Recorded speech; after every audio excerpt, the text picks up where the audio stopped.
Welcome to the 2025-26 Hyman Brand Athletics Banquet. Before we get started, I'd like to direct you to the QR code behind me. Our speakers and awards ceremony tonight will be live streamed on HBHA's Facebook page, so if you'd like to send a link to any friends or family, feel free to do so now. Tonight is a celebration of all of our amazing HBHA athletes. The dedication they show to their teams on top of their obligations to school and extracurricular activities outside of HBHA is beyond admirable. They strive for excellence, representing what it means to be an HBHA athlete in a way that makes me, their coaches, family, and friends extremely proud. As we begin tonight's celebration, I would like to take a moment to give out some special thank yous to the people who made this evening possible. First off, Rabbi Shapiro and the Kansas City VOD. For our delicious kosher meal team. And of course, there would be no meal without the #1 kosher catering team in all of Kansas City, Kim's Creations.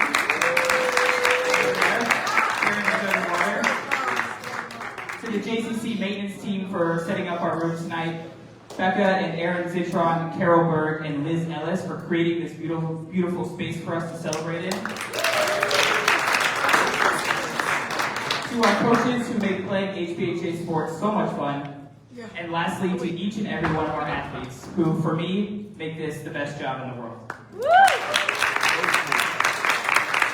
without further ado, I would like to invite up our very own HBHA class of 2026 senior, Avital M, to give us a remarkable.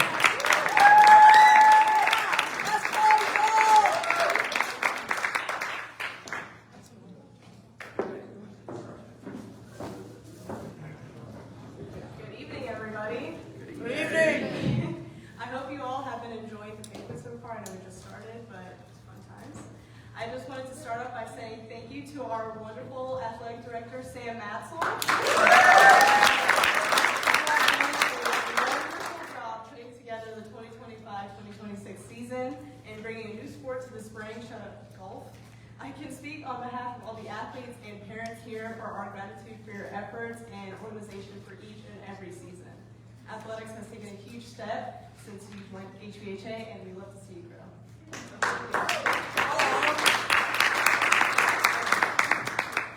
Presented me with the option to deliver a jar Torah, and obviously me being me, I could not pass up the opportunity.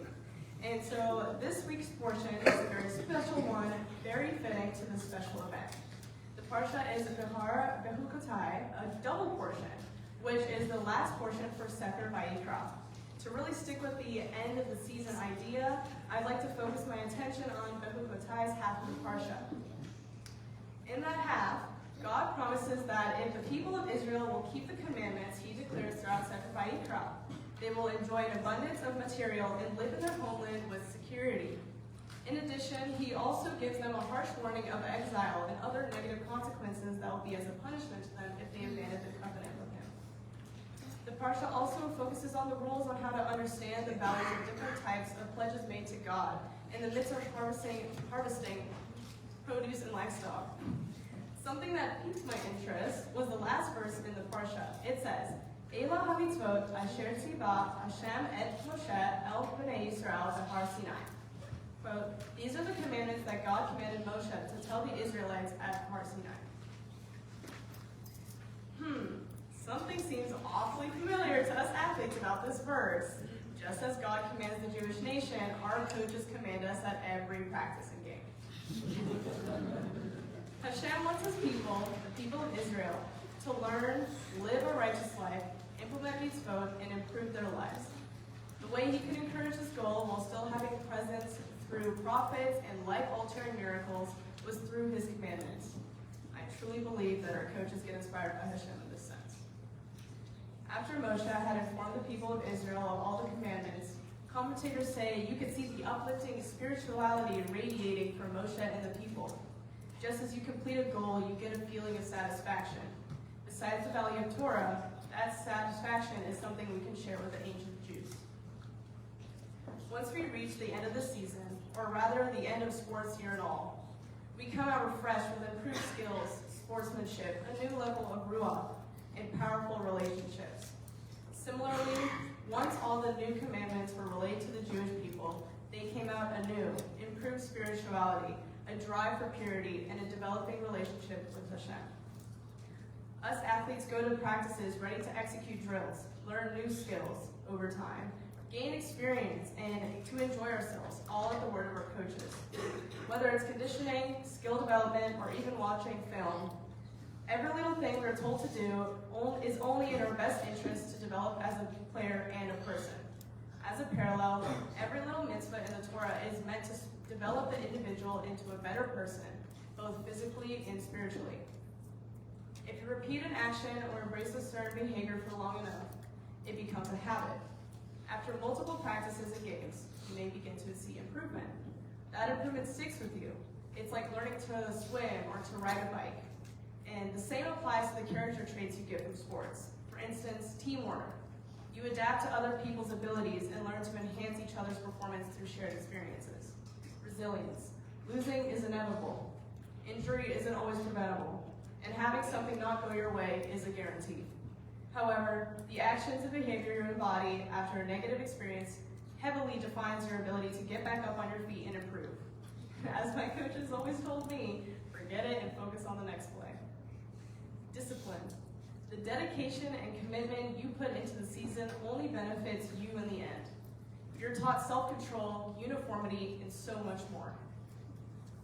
These values, among the many others, become instilled in us throughout the sports season, and we improve as individuals as it gradually goes on.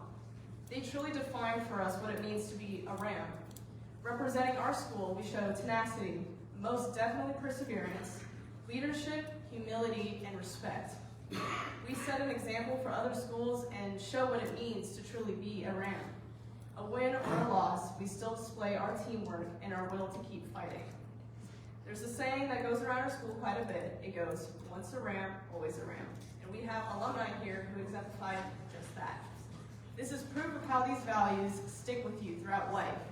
HBHA sports are much more than just seasons, but rather experiences worth a lifetime. To maximize our experiences in life, we practically get a cheat code as Jews through mitzvot. Luckily, in Judaism, most commandments can only be done through action. And recall that earlier I said actions repeated enough can become a habit. However, in this instance, I'm not necessarily talking about the action itself becoming a habit, but rather the characteristics you can take away from them. Similarly to what you can take away from HBHA athletics, listening to God's commandments and making an effort to fulfill the applicable mitzvot teaches discipline, empathy, gratitude, responsibility, and provides an opportunity for character refinement. There's an infinite opportunity for any Jew to fulfill mitzvot, to take on that journey of character development, and each step taken towards that goal allows for a reshaping of personal values and traits which will last a lifetime. Hashem gave us free will to do as we please with our lives, and with the most articulate guide of better living. He's giving us an indirect advice on how to be our best selves. Through serving Him by fulfilling these mitzvot, we better ourselves each time and create a lasting impact. We trust our coaches to guide us, push us, and bring out the best in us. And we were given that same opportunity on a much greater level through mitzvot. At the end of the season, we don't just walk away with wins or losses, but mostly wins, because we're the Rams. We walked away changed, stronger, and more connected to the people around us. In the same way, by committing ourselves to grow through following God's commandments, we shape who we are and who we strive to become. As we celebrate everything HBHA Athletics has accomplished this year, let's also carry forward the lessons we learned and continue to grow as athletes, as teammates, and as individuals. Thank you, and congratulations to everyone on an incredible year.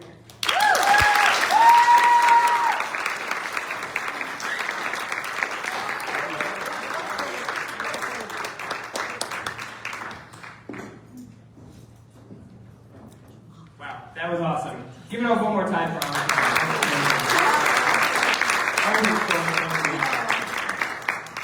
So, our next speaker is a very special guest. I'd like to welcome up Leslie Berger to the stage. Leslie is an experienced basketball player, coach. She's a psychologist, and she has some words of wisdom to share with us. So if you could welcome Leslie Berger.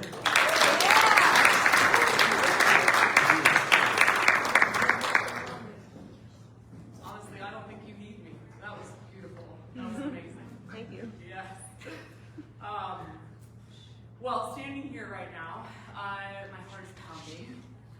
I'm a little nervous, but I'm really excited too. It's the same feeling I would get before every game I played.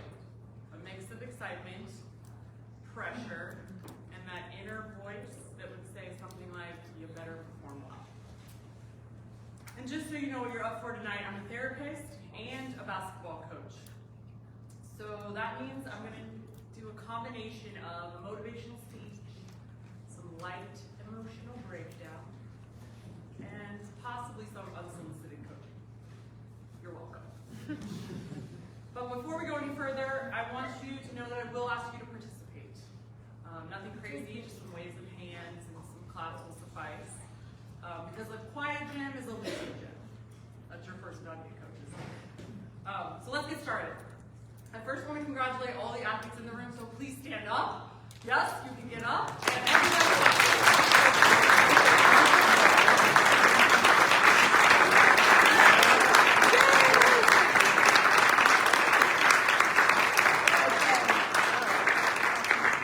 yeah, great job showing up, competing, putting yourselves out there, and it's just awesome to see. I just love it so much.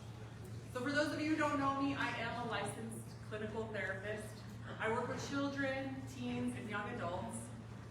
I built a private practice focusing on helping athletes and teams strengthen their inner game. What that really means is I get to have a lot of fun working with people about something that they really care about, usually, on their thoughts and their feelings. So when I was asked to speak, I had a simple thought. What would I want to hear sitting in your shoes? And a couple of those things came up for me was, I want to know she's legit, like she's actually done something. Okay. I would want to be able to relate to her, and I would want a good story. So I'm going to try to start there. Growing up, I competed in everything. If my brother did something, I didn't just do it, I tried to do it 10 times better. So anyone here have a sibling that they can, say, hey, thank you for making me successful in life? Okay. Same. My brother joined the JCC Jet swim team here at the Jewish Community Center, so I joined them. But I didn't just become a Jet, I became a high point champion as an 8 and under and a 12 and under. He played basketball, so I played basketball. And when he wouldn't let me play on my team, I found somebody who would. Bob Hinicky was like, yeah, come play with our boys. And I would play with the boys on the HBHA boys. I'd play on their team all throughout high school. It was an awesome experience. And my competitiveness didn't just stop at sports. I would compete with my brother for eating dinner. Ha! I beat you. I won. Okay? Competing wasn't just something I did. It became who I was. And when I performed well, and I had lots of success. I had gold medals at Maccabi with Coach Citron. I had a state championship in high school. And I competed internationally, playing professionally overseas. I was on top of the world. But when I didn't perform well, I was devastated, inconsolable.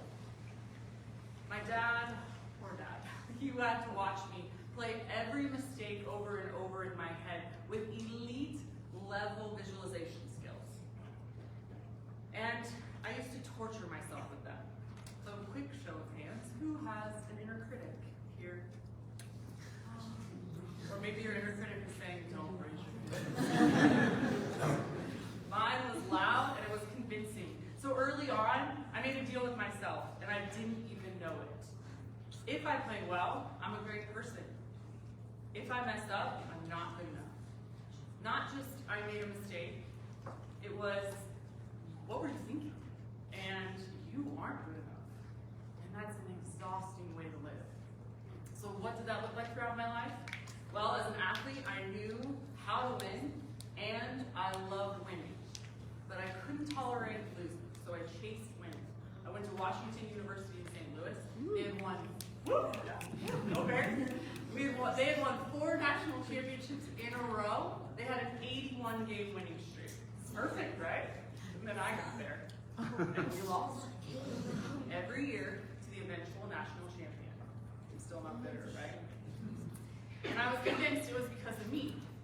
My grades suffered, my body broke down, I was constantly sick, and that voice just kept repeating, you're the problem.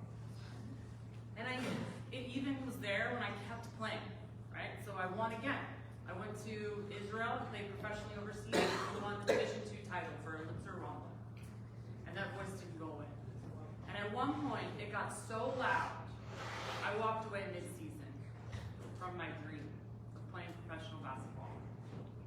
You would think the inner critic would be quiet about that, but it was not. And then I became a coach, right? Let's give it up for all the coaches here tonight.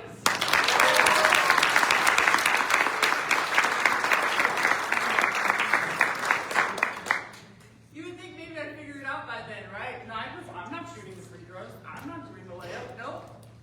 Same pattern, different role. When my team won, I was a great coach. When my players struggled, I was failing them. And then I became a parent. So, if you are near your parent, or if you can see your parent, so you can give them like this, please tell them thank you right now.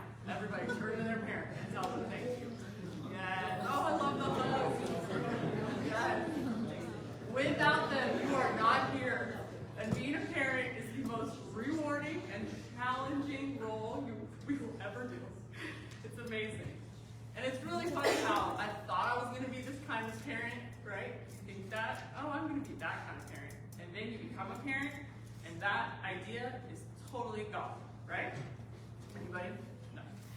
So my daughter, she's 4 at the time, she's playing soccer against a bunch of boys, and she's getting what we would call, I think these days, clocked. So I could see the frustration and the anger building in her, and another goal goes in, and she just looks at the guy next to her, and she's 2 hands shoves him to the ground, right? Awesome, right? All parents are like, oh. So in that moment, what do I think? Well, I should think maybe, hey, my daughter is having a feeling that's really hard, and she doesn't have the skill to express it in a safe manner. I'm a therapist. No. What I was thinking was, everyone's looking at me, I'm a therapist, and I can't even control my child. They're probably thinking, what kind of a mom is she? What kind of a therapist is she? So same pattern, different stage. So at this point, I knew I needed to change. I didn't want my daughter, who is 10 times more competitive than me, growing up with that same inner critic. So how do we master a skill, coaches? We let them teach the skill. So I started teaching how to work with the inner critic. Because your identity, when it's tied to your performance, every game, every test, every moment feels like a judgment. And that doesn't just feel bad. It actually makes you perform worse. So let me explain why. There's a part of your brain, it's called the amygdala. Okay? It's your alarm system. And if you're walking down a path and you see a snake, your amygdala activates and you're in fight, flight, freeze, or fawn. Get small. Personally, I'm gone immediately. All right? I'm not fighting a snake. And when that system turns on, it shuts down your prefrontal cortex. So that's the part of your brain that goes, hey, maybe I should use some problem-solving skills. I need to be poised. I need to think clearly. Right? So here's the problem. Your brain doesn't just react this way to snakes. It reacts this way to perceived threats, like missing a shot, making a mistake on a test, not being perfect. And when your identity is tied to your performance, every mistake feels like a threat. And when you're in threat mode, your body is working against you. Your muscles tighten, you're restricting the blood flow, and you have clouded thinking. Confidence disappears. So now, quick question. Does anyone play a sport that you don't need those things? I don't think so. Okay? There's another option, and that's challenge mode. When your brain says, this is hard, and I can handle it, everything changes. Your body opens up, your energy increases, and your focus sharpens. Same moment, but you're getting a completely different response in the body.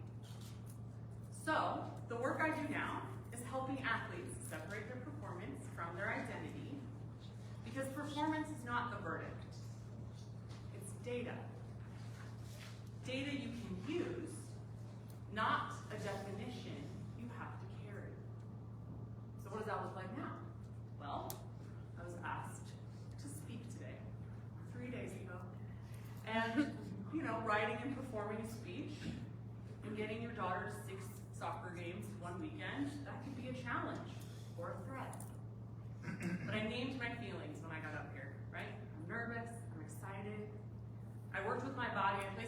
over my heart, which sent the signals for oxytocin to be released into my body, and that's the feel-good hormone, so it would help calm me down.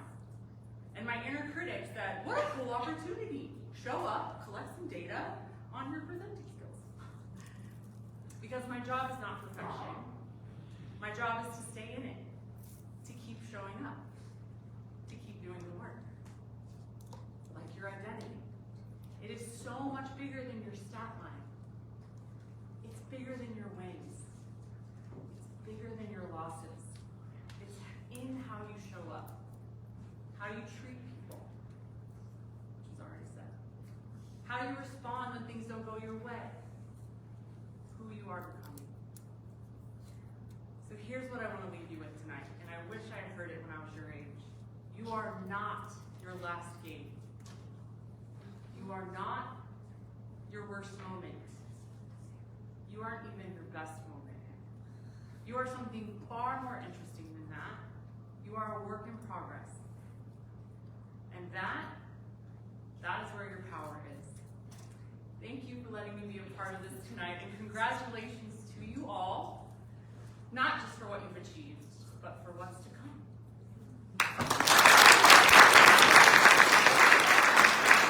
All right. So before we get started with our awards ceremony, I would like to say a few words of my own. If you were in attendance for last year's banquet, you might remember the theme of my speech was intention. Living your life as a parent, athlete, sibling, or friend through intentional acts. This year, I would like to tell you about what it means to be a ram. So, I have some fun facts for you about desert bighorn sheep. Bighorn sheep, the males being a ram, are excellent climbers. They use centuries of physical adaptations to traverse incredibly rough terrain with precision and balance. Bighorn sheep are also vital to the plant communities and open landscapes on which they graze. Their eating habits benefit themselves and other species by contributing to key nutrient cycles and creating diverse vegetation patterns for years of healthy consumption.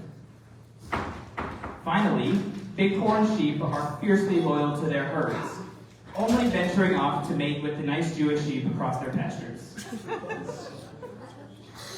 As you might be able to tell, there are a lot of habitual similarities between bighorn sheep and the HBHA Rams.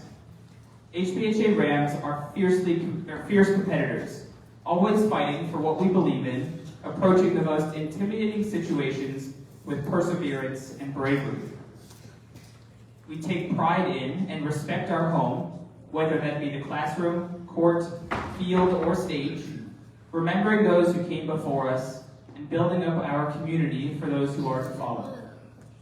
We use our experiences, whether good or bad, to learn and grow, always remaining curious and living intentionally to better ourselves and those around us. My personal favorite similarity between bighorn sheep and the HBHA Rams is the importance of their herd, or our family.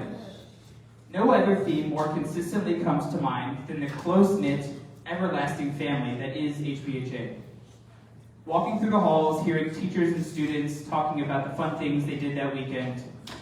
Friday mornings at Taste of Shabbat when lower schoolers give the biggest hugs to their upper school family members. When our athletes show up to the gym at 7:30 in the morning on a Sunday to support their coaches in AD in a men's league game.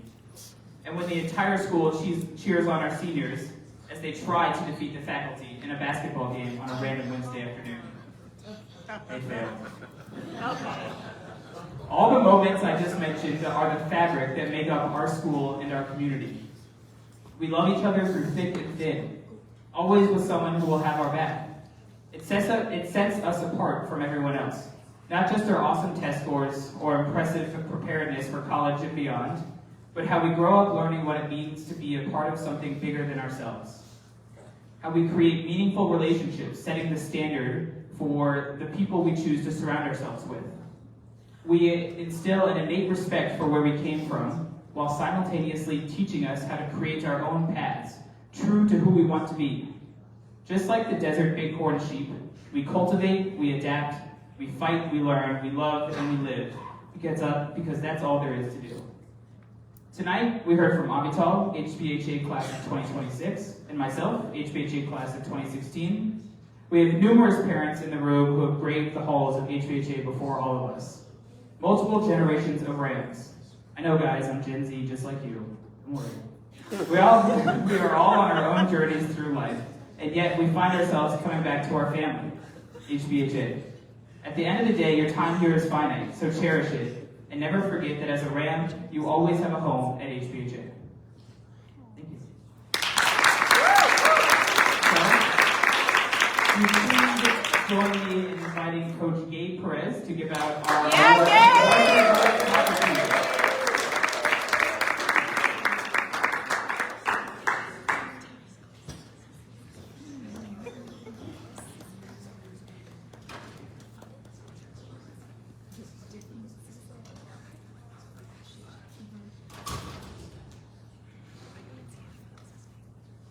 Good evening, everyone.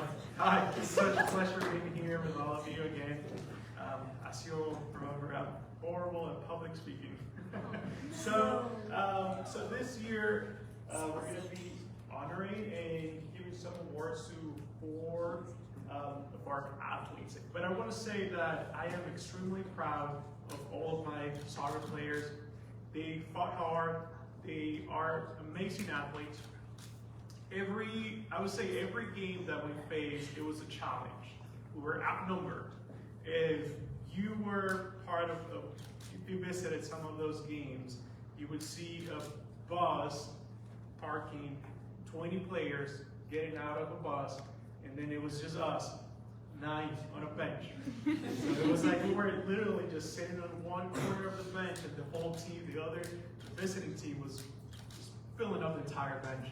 So every single game, they step on the field, not having subs, and they fought it. Sometimes they were looking at me, turning and be like, "Hey, coach, we're tired." And I would be like, "I know, guys, you're tired, but we have to keep going with this." And they would finish the game and fight really hard. So if you can, just please help me give a round of applause to all of our soccer players.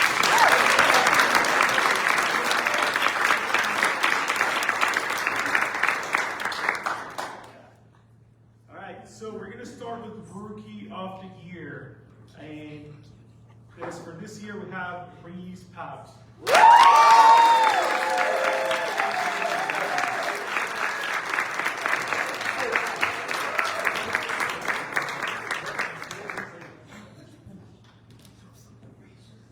All right, we have Offensive Player of the Year, Uriel.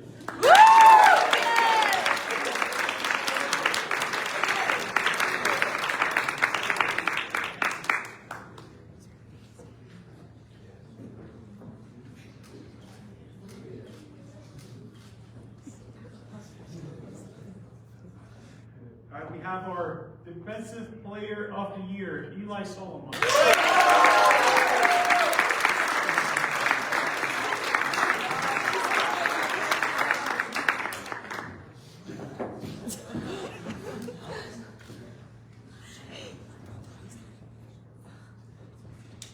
And our most valuable player, David Wasserman.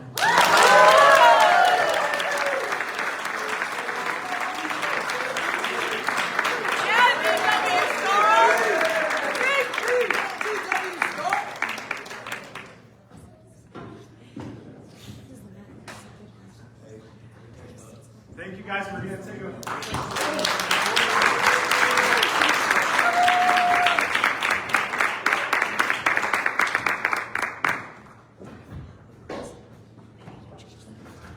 All right, give it up for our soccer players. We are going to give out some awards for our varsity girls volleyball team. Coach Corbin couldn't be here with us tonight, so I'm going to be giving out the awards. Oh yeah. Sam! I didn't prepare anything to write, but I'm just going to go off the top of my head here. So I got the chance to be a part of the girls varsity volleyball team this year, and it was really amazing. I had never seen a group that was so passionate about the sport that they were playing, and they played with so much emotion and they had so much fun doing it at the same time. It was really just awesome to see how much they dove into everything that they needed to do. And the season ended and they came in third place in the GPAC tournament. And I know it's not what they had hoped for, but it's something to be proud of. And they fought really hard. And I think they only lost like 2 regular season games all year.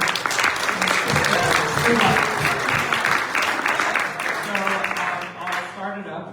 First award tonight is our Rookie of the Year, and it is Leah Friedman.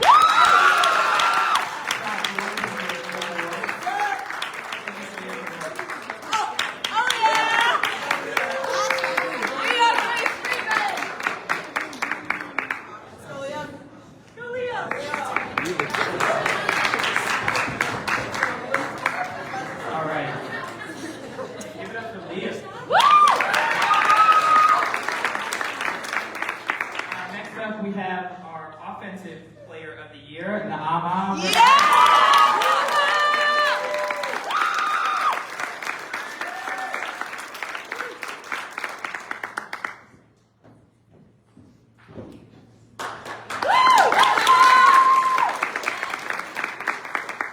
For Defensive Player of the Year, come up Shefer Rudnick.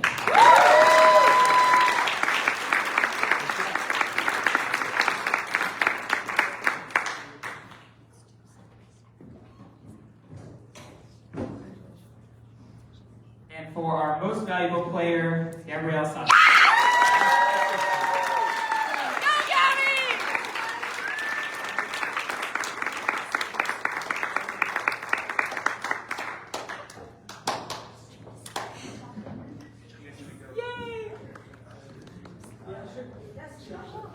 Congrats to our varsity girl volleyball player.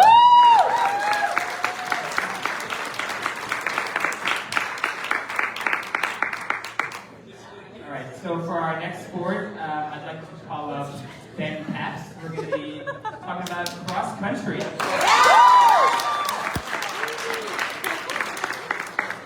Little disclaimer, Nora's going to hate this slide. Yeah.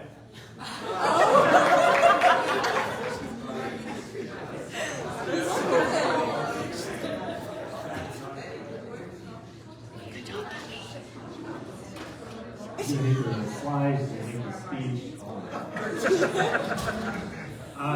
Finally, what you all came here for, cross country.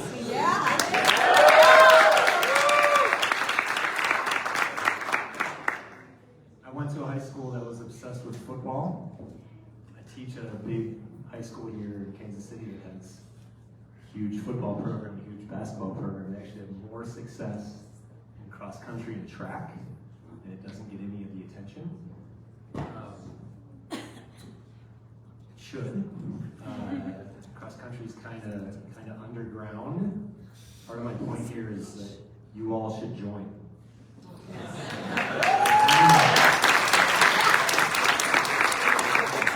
get your younger siblings to join. You should get your friends to join. Cross country is a pure thing. You go out the door and you run, and you see how hard you can work. You should try it. P.S. I cut a lot of this speech because I didn't want to make Nora uncomfortable, but I did look up. There are over 350 Division I women's cross-country programs across the U.S. It's like you can't find cross-country anywhere, but it exists. Okay. We're just going to mention runners. We're not going to do awards, but before we talk about our runners, I want to thank Marla Brockman. She's not here, but she talked me into this. She talked the PAPS kids into this. She's integral to the cross-country program and has helped since I've been a part of it too. Let's give Marla. Marla did this for 18 years.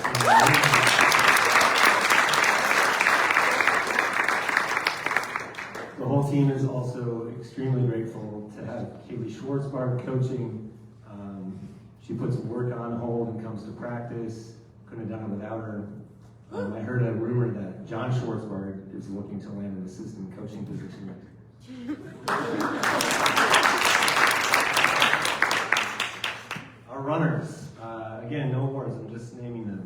We started small last year, but we doubled our number of runners. We have a fantastic team. 5th grader Orly Megerman ran.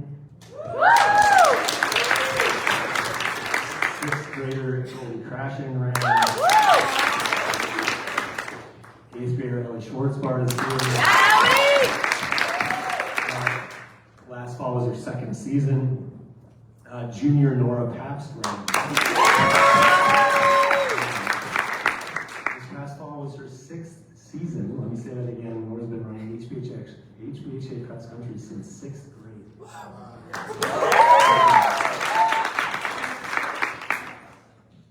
No awards, but I will say this, all of these runners share a common trait.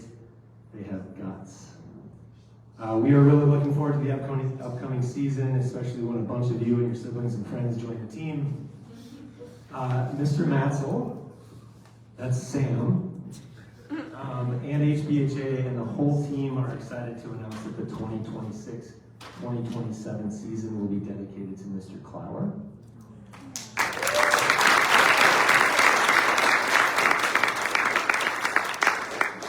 The new cross-country uniform will also include a tribute to Coach Clower. The whole community will be invited once again to the Todd Clower Shabbat Run sometime this fall, so we'll see you in the fall.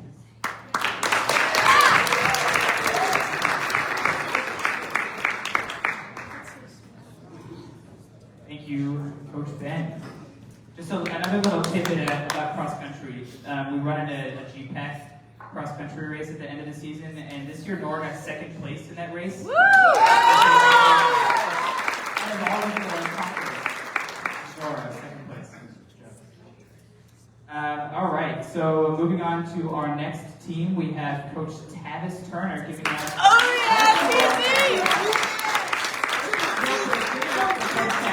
First season on the job, and man, he came and it was awesome. So, round of applause for him.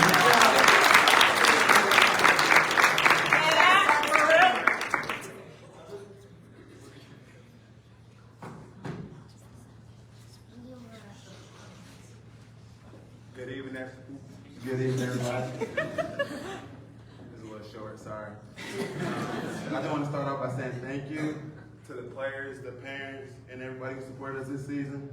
It takes truly a group effort, and I want to thank everybody. I don't take that for granted. To our players, this season wasn't just about wins and losses. It was about growth. It was about learning how to compete, how to respond to adversity, how to be a part of something bigger than yourselves. Those lessons will last way longer than any scoreboard. I'm proud of the progress we made this season. We didn't always get the result we wanted, but we continue to show up, work, fight, and that's what matters.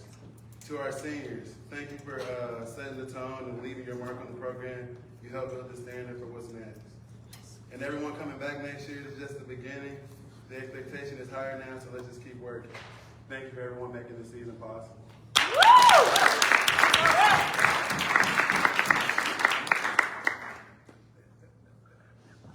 All right, Rookie of the Year, Gus Ditchon.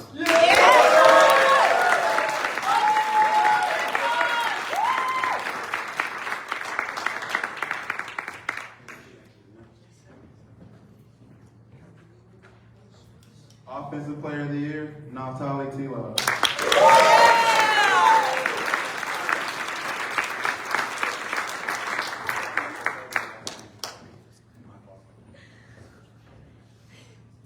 Defensive Player of the Year, Jacob Sauce.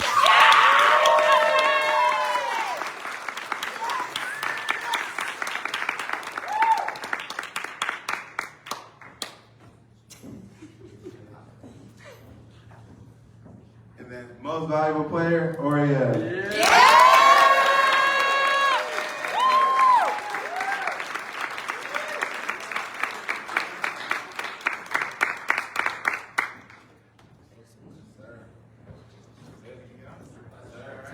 Give it up for our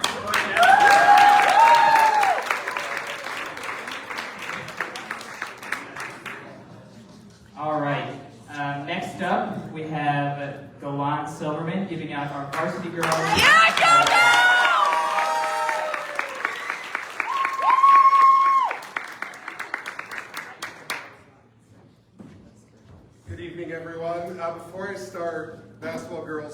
this year, I think joining cross country to get yourselves ready is a great idea.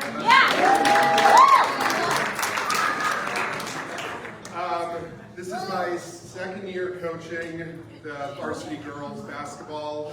It's been such a privilege. I would like to give a shout out to two people who have made my life as a coach so much easier. The first is our team manager, Nora Papp. Yeah,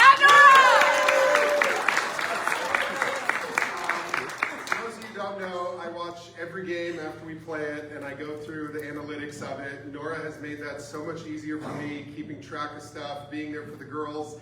We had ice packs needed, Band-Aids, holding earrings, necklaces. Nora's always there, tape them up, whatever it is. And the second person is my assistant coach and good friend, Chris Hobb.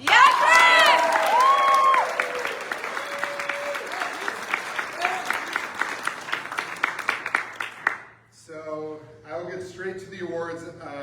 I just want to say, girls, last year, my first year, was kind of see where we're at. We finished the season off at 12-11, including the Toronto tournament, but we played unbelievable all year. This year, we finished off 16-7.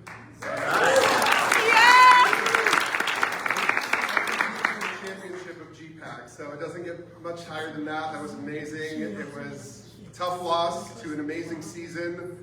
As a high school coach, basketball's been a part of me for my whole life, and it's been such an important tool for me. Being a high school coach, it's not about me, it's about you kids, you students, you play, you athletes, and for me, the biggest joy I get, one of it came tonight watching Avital give such a powerful DeBartora. You girls have grown so much this year, it's been unbelievable to be a part of. I thank the parents, the school, and everyone for letting me be a part of that, and I just wanted to let you all know how proud I am of all of you.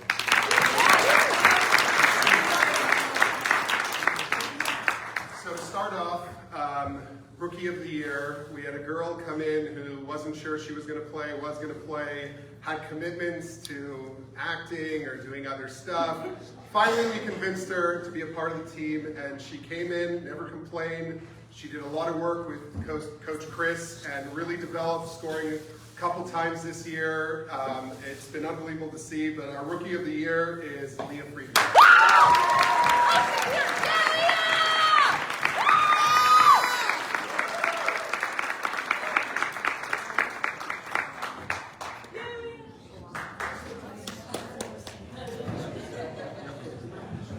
Next up, we have Defensive Player of the Year.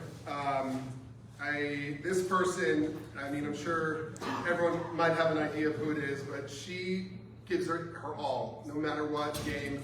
We're up 20, down 20, she's jumping on the floor, her calves are cramping. She is a menace that every coach had the same thing to say about her every time we finish games, was that girl is so tenacious on defense, my girls hate playing against her. In 2024, she had 201 steals with a high of 18 in a game. This year, she ended with 198 steals with a high of 16.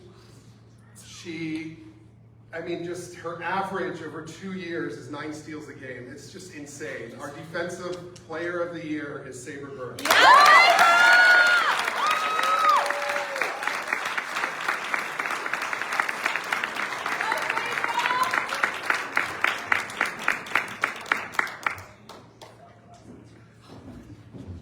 Next up is our Offensive Player of the Year. Again, some more stats for you guys. In 2024, 2025, my first year with her, I think one of the first things I told her is just shoot. No matter what, when you're open, you shoot the ball. Don't hesitate, don't think. The ball's going to do one of two things. It's going in or it's not. And that's the beauty of basketball, all right? Shoot or shoot. Doesn't matter, next shot mentality. She took it, she was a captain last year, and she ran with it. She scored 338 points last year. This year, some injuries kind of affected it. She dropped 246 points. She had an average under my coaching of 15 points a game with 2.5 made threes a game.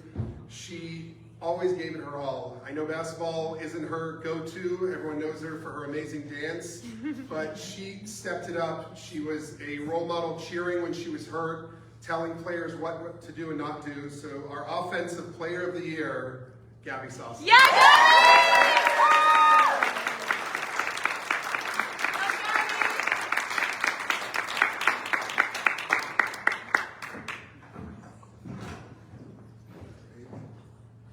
So before I go to MVP, I have another award to give out. It's a milestone award. So I'm going to ask Jake Soslin to come up and help me out with this one. I wasn't here for Gabriella's first 2 years on basketball, but she showed such a milestone to me, scoring in 2 years under me just under 600 points. From what I could find, she scored a little over 75 more, scoring over 600 points for her high school career, possibly more. We have the 600 point club for Miss Gabriella.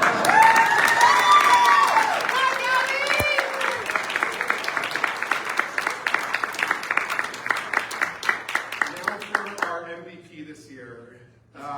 Again, I think this girl just put in the work and just effort. I cannot say that enough about her. She had, in 2024, she had 2 triple-doubles, 7 double-doubles. This year, she had 4 triple-doubles, 10 double-doubles, and a quadruple-double. Yes.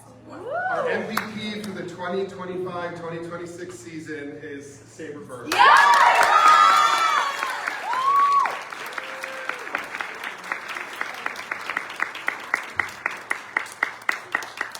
Big shout out to Sam for putting this all together. I know everyone helped him, but what you've done the past 2 years has been unbelievable for the school, being a part of it, so thank you, sir.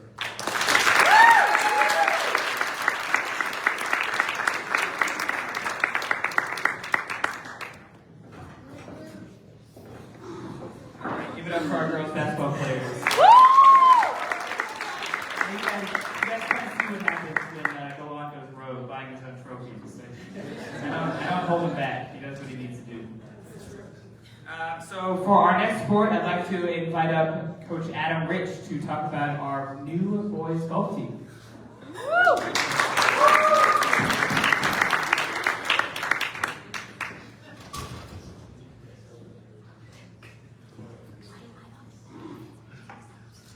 So this season was all about building something new, learning the game, growing as teammates, and laying a foundation for what we hope will become a lasting tradition. We spent our time alternating between Topgolf and Sykes Lady Overland Park Golf Course at the putting and chipping practice greens. Along the way, we didn't just learn how to swing a club, we learned about the etiquette that defines the game of golf, respecting each other by staying quiet during each other's shots, not stepping in each other's line on the green, and taking care of the course by fixing ball marks the proper way after a great shot. We also focused on understanding the game itself, figuring out how far each club carries, learning the difference between a chip and a pitch, exploring loft, and even attempting a few ambitious flop shots. One memorable highlight came during practice at Topgolf when a strong thunderstorm suddenly rolled in. Even with pea-sized hail coming down, the team kept practicing with determination, and then as the storm passed, we were reminded of Hashem's presence with a beautiful rainbow stretching across the sky. We took a moment to pause and appreciate it by capturing a photo together with the rainbow in the background. What obviously made this season special, though, was the team itself. Uriel brought quiet, humble consistency at each practice. Jackson showed energetic persistence that kept us going. Shua had unapologetic drive to learn and improve. Naphtali balanced focus with laughter and fun. Reese brought curiosity and confidence to each shot and to his game and approach to the game. Gabby tried to come to practice regularly, and she did even arrive towards the end of one of our earlier practice dates. However, as a senior that has many interests and responsibilities, it was tough for her to come as often as she wanted to. Thank you, Gabby, for helping create interest to help start the new golf team. And then there's Jake. His passion and determination was a driving force to help create this team as the inaugural HBHA golf team and this season. He took that mindset and set the standard by showing up to every practice, except for one where everybody canceled on me, and leading by example and fully committing himself to every aspect of the game. While we do not have official awards this season, we do have a small but meaningful honor to recognize. Jake, we hope that you'll carry the positive momentum we've built and accept the honor of team captain for the next season as we grow and continue our culture.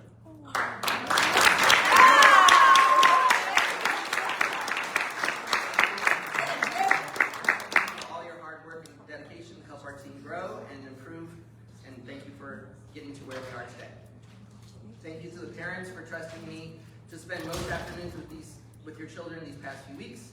And finally, thank you to Sam for organizing and taking on the responsibility of creating this new endeavor, and for the mentorship and guidance, and for the honor to coach this team.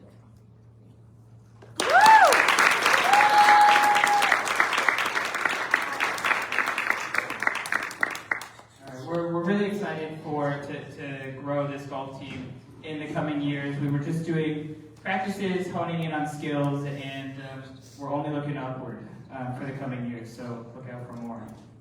Our last team for the evening, even with a short season, we have some varsity girls soccer awards to give out.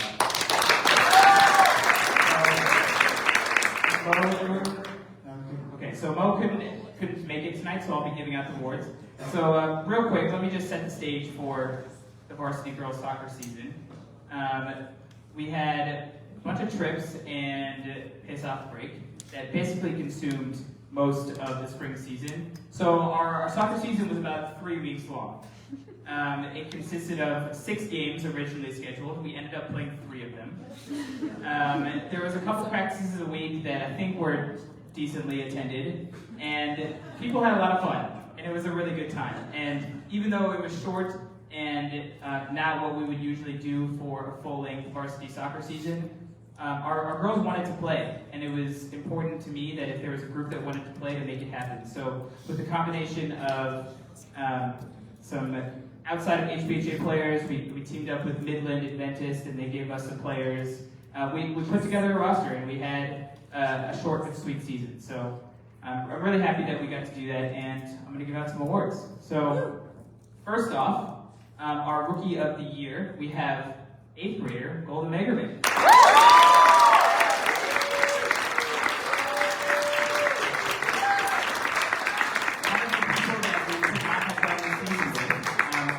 Golda to play for us, even though she's not in high school yet, because she loves soccer and she wanted to play, and we couldn't have done the season without her. All right. Next up, we have our Offensive Player of the Year. She's a regular on the stage tonight, apparently. Come up, Leslie Berger.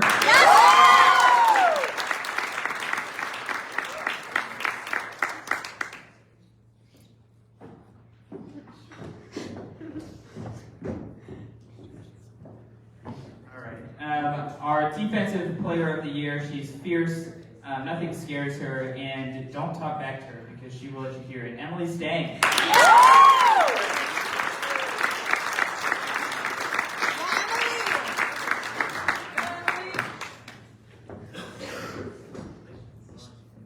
And for our Most Valuable Player, the one and only Nora Pence.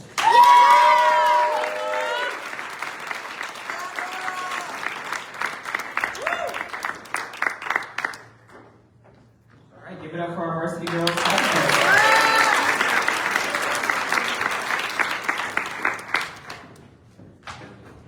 Okay, well, that does it for our awards ceremony tonight. I just want to, again, thank everybody for being here, and all of the parents and athletes and Zohar, my boss, and just the support is unbelievable, and none of this would happen without you guys, and it's just really amazing to see everybody in a room having a good time and celebrating all of our accomplishments. So thank you for coming. Feel free to stick around. We have the room for the rest of the night. There's some more desserts, mingle, take the pictures off the walls, take some pictures in front of the step and repeat, and thank you for being here.